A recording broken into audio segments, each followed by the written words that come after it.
All right, you home brewers, here we go. I have about a batch of kombucha right here that is ready for bottling. I'm going to show you what to do when you bottle your kombucha and afterwards that you actually want to save your SCOBY, which is the mother or probiotic that grows in there underneath, afterwards. So first things first, let's take this off. Now, if you look into the kombucha right in here, we look at the top, and you see that SCOBY right there. There's no mold growing on it, so we know that the kombucha is still good. So after that, what we're doing, we kind of want to taste it. We want to make sure that's tangy enough and everything. So I like to do this little cup and just pour a little bit of my SCOBY in. It's a nice clean cup. Oh, it smells awesome. So here we go, taste test. That kombucha, yep, it's ready to go. It's nice and tangy, has almost that acidic vinegar taste to it that you'd want to have. It's been sitting here for about a month now, a little bit over a month, and that's what helps the probiotics grow, the SCOBY grow, as well as getting this lovely, tangy, delicious taste of kombucha. Awesome. So next step is you want some clean containers. These are all sterilized, pre-sterilized, and what you want to do is bottle it.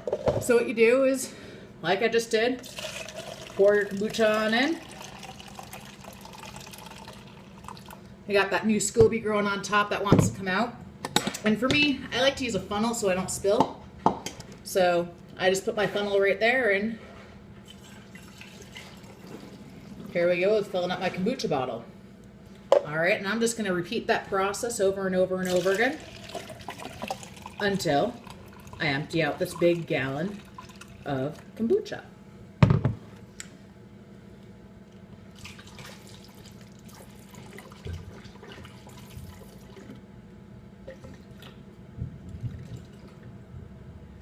Now you might have noticed right in here I have a little piece of SCOBY. I'm actually going to save that because I have a friend who wants to brew some kombucha. So whenever you brew your own kombucha, there's always extra SCOBY, and you can actually use that to start a whole new batch for some other friends. So kombucha brewing is kind of like love. You kind of make some, it makes some more SCOBY, you pass it on to friends, and continue this cycle of love. So I'm going to throw this SCOBY right here into this jar, and you want a little kombucha in there with it just to preserve it. And you can leave that and give it to your friends that you want. But basically, to bottle the rest of this kombucha, I'm just going to continue pouring in here, in this blue cup, and using my lovely funnel into this container right here. That's about full, so I'm going to cap it. And you see the bubbles on top? This is the carbonation right here. So this stuff actually gets carbonated just kind of like sodas and whatnot. It's the fermented alcohol in there that does that. Very little, by the way.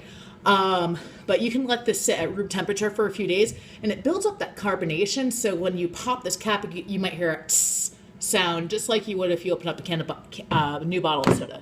So I'm going to put that bottle there. New bottle. Also, if you guys ever want, you can't brew your kombucha yet, Sharing Gratitude kombucha, sell at the Good Food Store. Really, really awesome stuff. All right, so same thing here though. Just gonna fill up this bottle.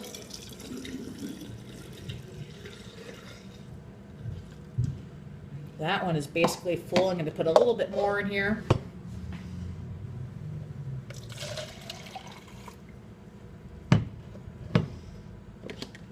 Fill it right on up to the top. And also cap this one as well. And again, I'm just gonna let these sit on my windowsill for a few days and just let them go until until they're really ready to be carbonized. And after that, you throw them in your refrigerator and you let it sit for as long as you want. It stays for quite some time. And then I'll let the rest of the SCOBY remaining in this jar sit for a couple weeks to kind of ferment what's left in there, and then add a whole new fresh batch of tea to be fermented for a month. All right, so this is a Kombucha Bottling 101. Hope you enjoyed.